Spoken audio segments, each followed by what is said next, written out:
Hello guys, at welcome back po ulit sa ating channel Stock Play at muli po tayo mag-update about sa mga top trending stocks, and don't forget to subscribe sa ating channel kung hindi ka pa nakasubscribe.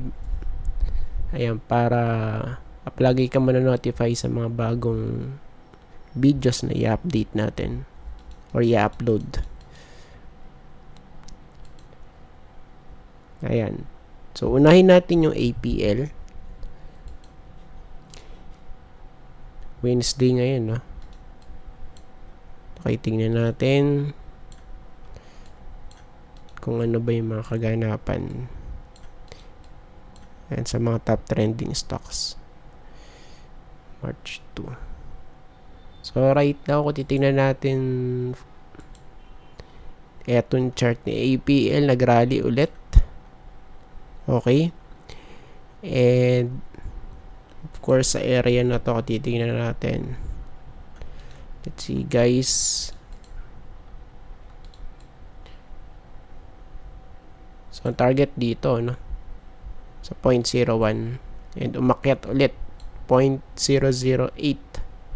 0.0088. No? Sa weekly, ayan. So, ito na yung kanya itsura, no? Of course, yung resistance natin still the same sa may green box na to. Ito kasi yung pinaka-crucial na ano niya,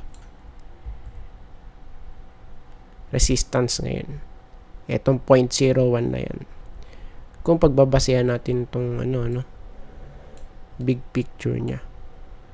So, sa malamang, may chance na mag-retest dun, And tingnan natin kung makakalusot or mare-reject. Ayan. Hindi pa naman overbought, pero yun nga. Very possible na mag-retest dun. Okay. Ayan. So, still, pwede pa rin. Extension. Same here. May bounce na nangyari sa may taas ng 200-day moving average. Ayan.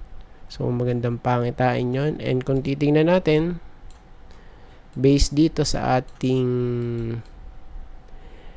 daily chart, nag-breakout na to, no? So, yun nga lang,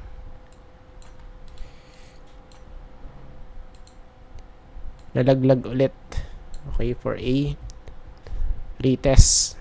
Ayan. So, since nung guys, na-reject sa area na to, yung sinasabi nating resistance, mukhang ulit, magre-retest ulit dun, guys.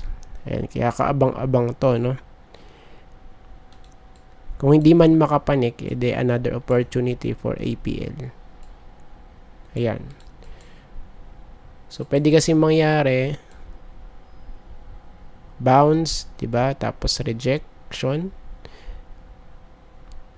bounce ulit to retest this area, and kung di makapanik, of course possible is babalik. Okay, then bounce. So sa ngayon, hindi pa natin sure kung makapanik. Yan, kasi wala naman talaga nakakaalam na kung makapanik ka, no? Ayan, pag resistance na, so ang typical na conclusion natin dyan, mare-reject, no? Pero pagka talagang na yan, talagang magbe-breakout na, magpo-pullback lang na konti yan. So magre-retest, then pullback ng konti, then breakout. So ganun ang typical. Pero pagka nag-retest at na-reject at medyo nagtagal-tagal, guys, at bumagsak, so medyo matatagalan pa. Ayan. So, yung iba naman, dumidiretso, no? Okay, papataas. Pagka-breakout, magta-throwback dito, at pag nag-hold, so, yun na. Ayan, so, yun yung natin. 3 scenarios for APL, no? So, sa ngayon, still goods yung kanya itsura. APX,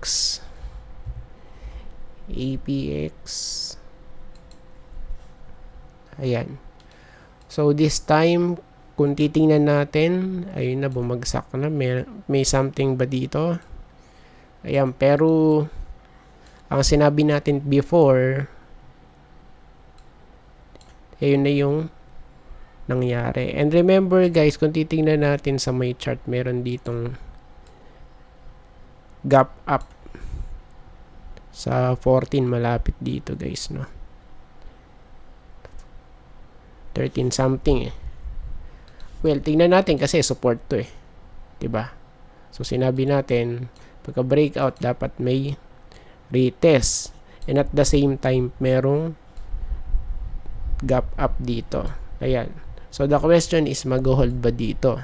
Since meron tayong ano dito, mas naunang gap.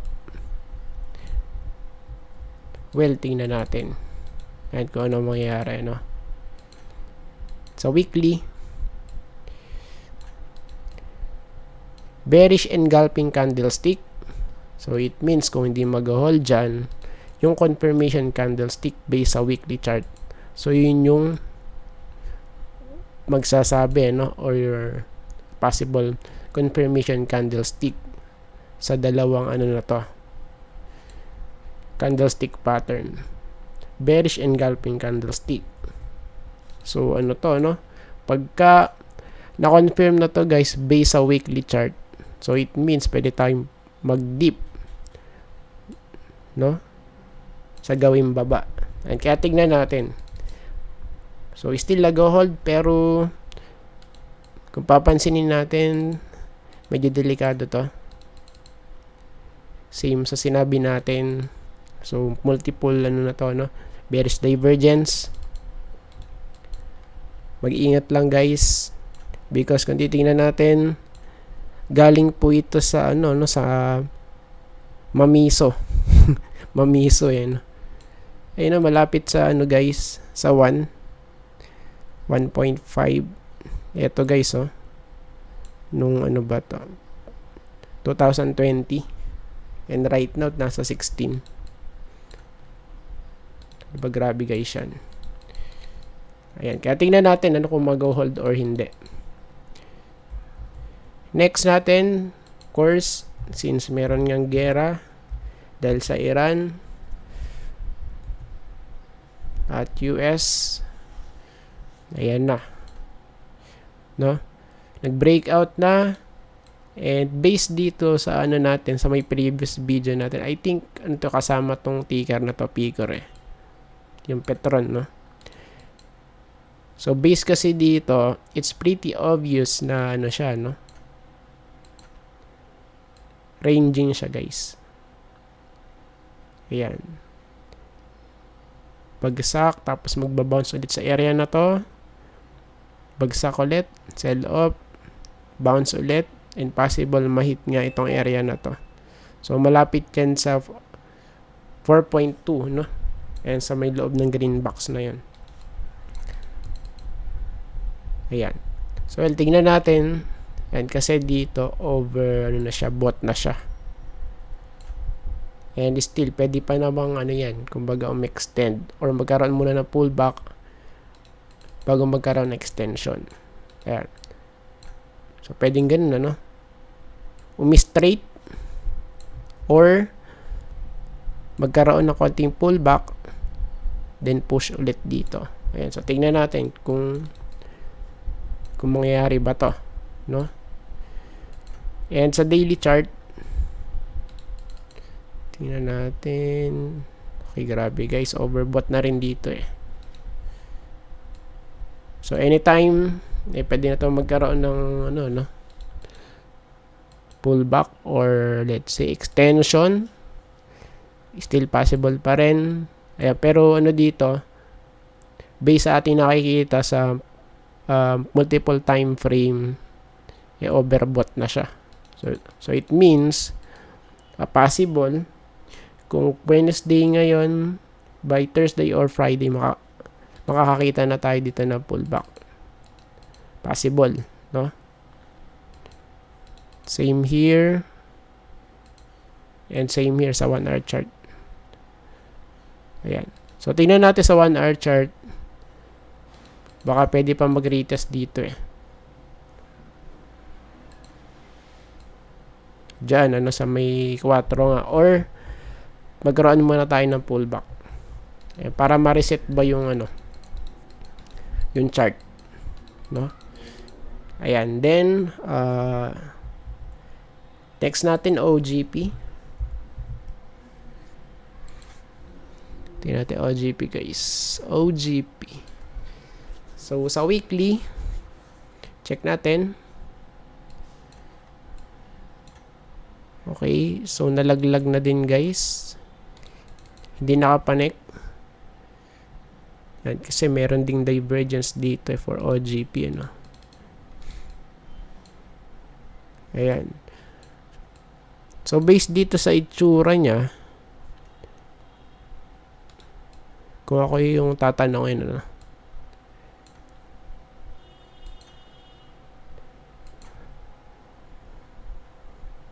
mas magandang malaglag sa area na to, eh.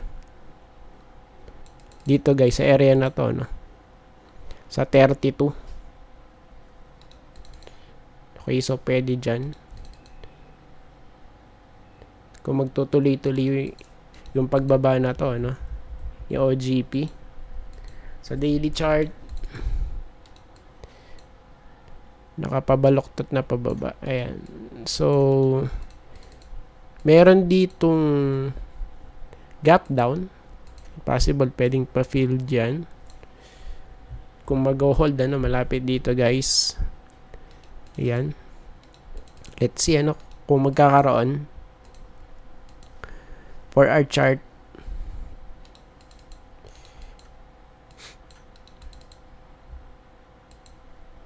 To our chart. Okay, parang bagyo na. Wait lang. For our chart, daily chart. Ano yung bug ba yun? 37 dito, eh. Tapos dito 39. I don't know kung ano yun. Yeah, pero dito sa ano, sa weekly chart, kitang-kita, 37.45. Daily chart. Ayan, so sa daily merong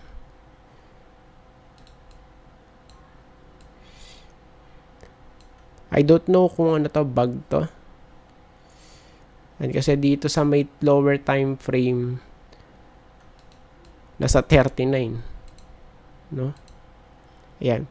So anyways, kung andun siya talaga sa may 37, edi tingnan natin kung mag-hold, no? Ayan, pero dito kasi pagkaiba, 39 dito, tapos sa daily, dito naman sa 37. Ayan, so tingnan natin, ano? Ayan, then so isa pa, so syempre aside from ano yung nauna natin, Petron, Shell Pilipinas Corporation, tingnan natin. So trending din siya. March 4 weekly. Okay, so nagre-retest din dun sa may 200 day moving average. Ayan, no? So sa ngayon kasi pag sinilip natin tong ano niya, chart, so pa downtrend since 2017. So, di ba wala nga recovery, eh.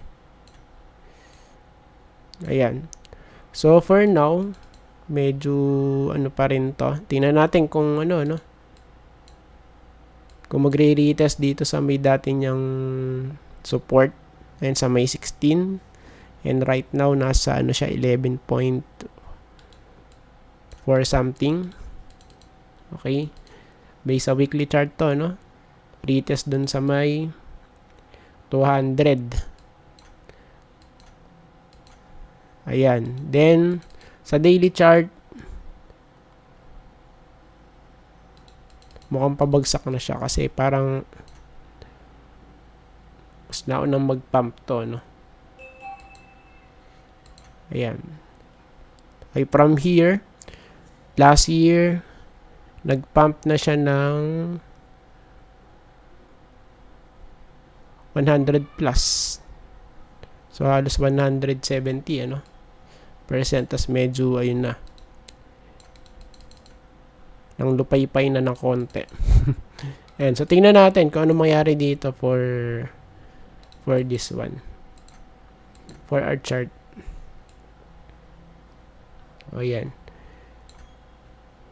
So ito yung kanyang itsura right now. Okay. Medyo sideways guys. Kung titingnan natin. So let's see ano. Ayan. So ang kanyang itsura parang ganito. Yan.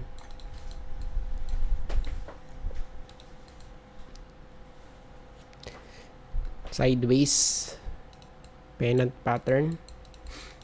Okay. And pagka ganito kasi neutral pa yan eh. Ayan, pero pagka nalaglag, so pwede ba balik tayo dito sa may ano, support sa 8.5 or somewhere here malapit dito guys. Ayan, kasi meron pala dito no. May support pala dito sa may 10.5. Ayan, so pwede doon no.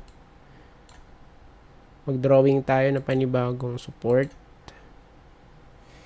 somewhere here. Ayan, sa area na to guys. Diyan. 10.4. Okay. Pagka nalaglag ayan, so ito kasi yung pinaka-support niya. Ayan. Then, last but not the least, ICT. Let's check. ICT. Saan na yun? Yan.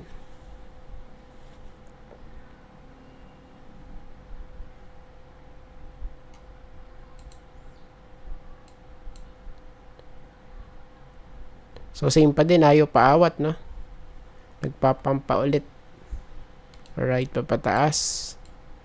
So, grabe na to, no? From here, noong 2025, 315 to 715 right now. Okay. Ayan, pero dito, one divergence na to, lower high, tas higher high dito sa may chart. Ayan, so tingnan natin ano kung mag-extend. Ayan, pero kung ano to,